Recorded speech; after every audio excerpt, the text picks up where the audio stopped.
ኢትዮጵያ ሀገራችን በአንድ በኩል በእድልና በድል በሌላ በኩል ደግሞ በእንቅፋትና በተግዳሮት መካከል በመጓዝ ላይ ትገኛለች።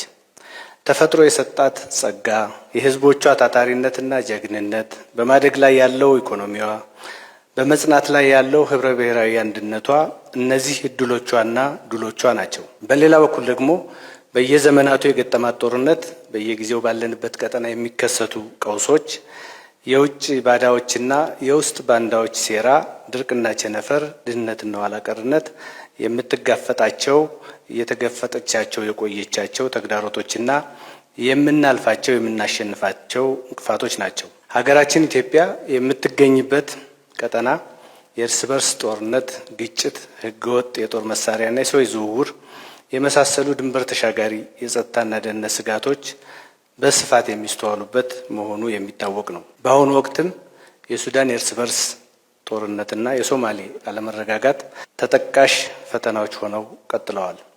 የባህር ላይ ውንብድና፣ አልሸባብ የሽብር ቡድን ድንበር ተሻግሮ በኢትዮጵያ ህዋሱን ለመዘርጋት የሚያደርገው ጥረት፣ በጎረቤት ሀገሮች ጉዳይ ጣልቃ ለመግባት ያለው የውጭ ፍላጎት፣ በአካባቢው የጸና ሀገረ መንግስት ያለመገንባት ፈተና ወዘተ የቀጠናው የደህንነት ስጋቶች መሆናቸው አልቀረም። ቀጠናው የእስያ የአፍሪካና የአውሮፓ መገናኛ ነው። ለመካከለኛው ምስራቅ ቅርብ ነው።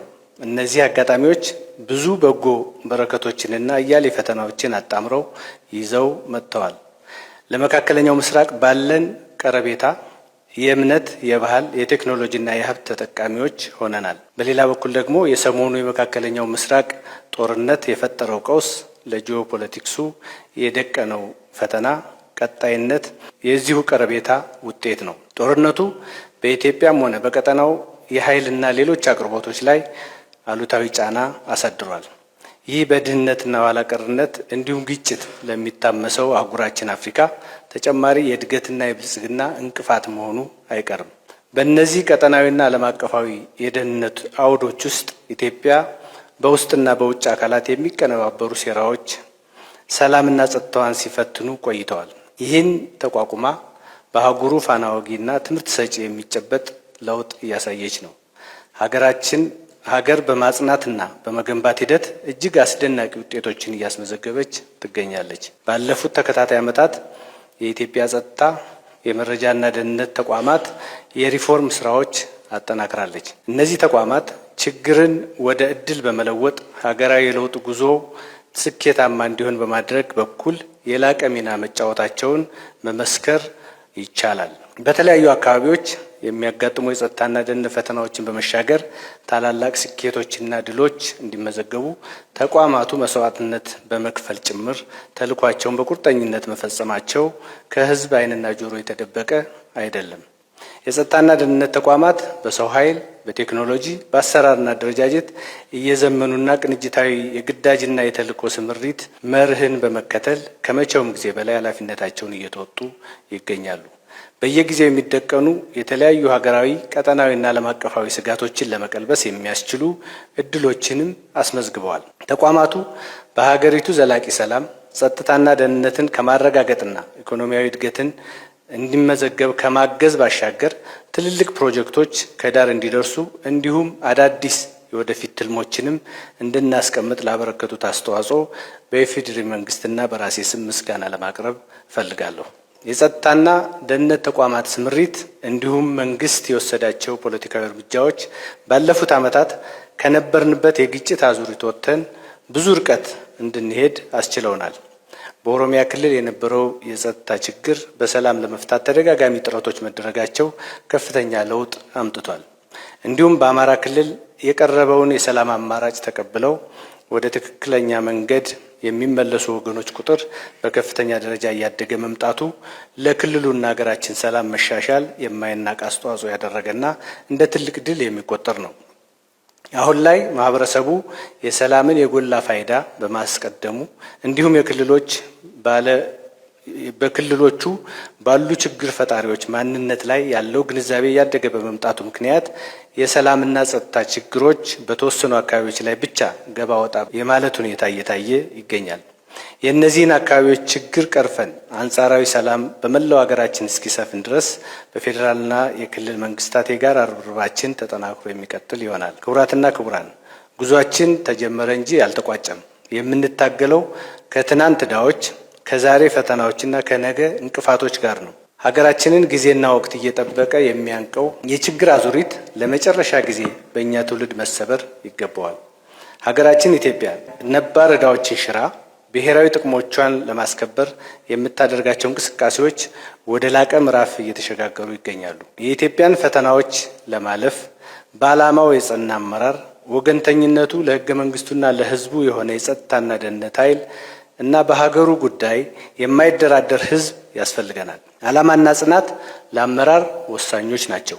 የጠላትን ሴራና ግላዊ ጥቅምን ማለፍ የሚቻለው በዓላማ ቁርጠኝነት ብቻ ነው። ታላላቅ ምኞቶቻችንን ማሳካት የሚቻለው በጋራ ዓላማ፣ በጋራ ርብርብና ቁርጠኝነት ብቻ ከተንቀሳቀስን ነው።